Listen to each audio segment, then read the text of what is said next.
discussing. So we have to bifurcate what is actually legitimate grievances so that we can deal with, and what is it that a hyperbolic rhetoric that's not adding to the discussion. Until we can do that honestly, it is difficult to move forward. Officer Sharif, I wonder if you could help us understand then what the perceptions are and whether they're realistic or whether it's hyperbolic rhetoric, as the counselor just said.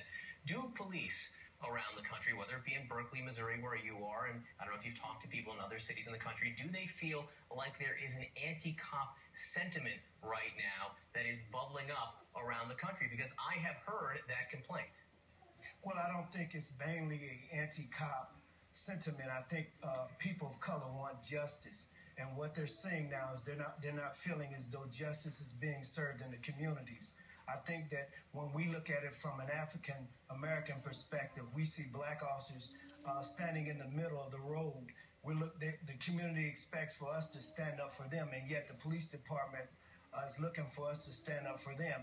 And yet we have problems right within the police department with discrimination and other issues.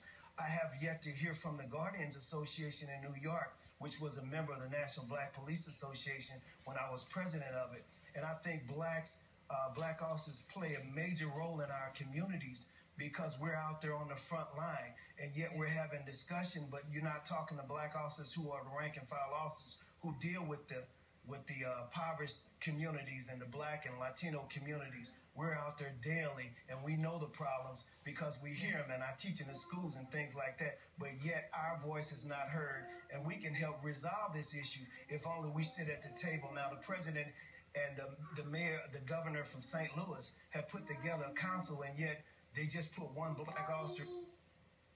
Oh, unfortunately, we lost our satellite signal. Our thanks to Officer Dennis Sharif and Councilman Jumaane Williams for a great conversation here at this hour. That's it for us. I'm Michaela Pereira. I'm John Berman. Legal View with Ashley Banfield starts now.